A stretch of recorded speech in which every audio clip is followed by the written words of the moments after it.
I was about to spend £300 on a GPS for my motorcycle when I saw a video online explaining that I could use my old phone as a GPS without signal, without Wi-Fi, without hotspotting it and tethering to another mobile phone's network, and it was free using GPS. I'm going to explain now how I did this, why I'm doing it, and give you some tips as a GPS. So you'll notice here, I've got my old phone, which is an iPoop, and I'm using that as a GPS. I have got another phone here, and I use another phone as a camera, specifically for video editing, recording camera, wireless audio for vlogging. So in this video, you're going to basically get an explanation of how to do this.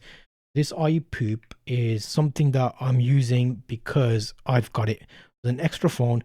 I don't want to have to buy a specific SIM card for it. I don't have to set up Wi-Fi or anything that I'm paid for.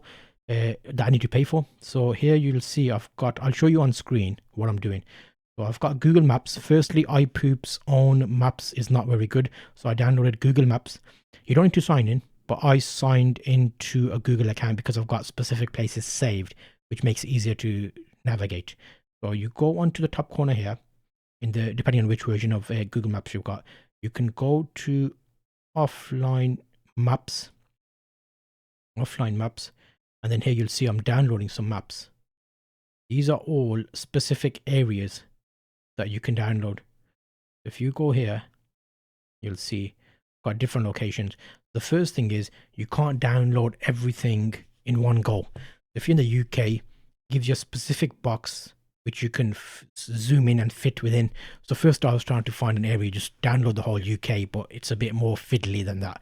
I had to specifically zoom into a specific box, fit the maximum area I could do, and then click download, and then go back into it, and then specifically another location, like the Scotland side of it I picked, and then I downloaded that separately, downloaded the bottom Wales side separately, the London type side separately, and then I've got 4 maps which I've downloaded onto my phone. Make sure you've got enough space on your phone, which means it's taken up at least 2 gigabytes, 2.5 gigabytes of data. So that's something to keep in mind. Also, it's worth noting that the phone itself can be powered, so you can plug that into your phone to charge, and then you're going to use the Google Maps to navigate. Now, the best thing about this is it's offline.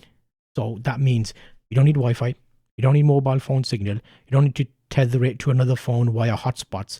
It's basically using a GPS. We're traveling light. We're going to do an adventure. If you haven't seen my previous episode in this series, check out what I carry in my camera bag. Like, everything's in one bag. Instead of carrying a big DSLR, we're breaking it down, which means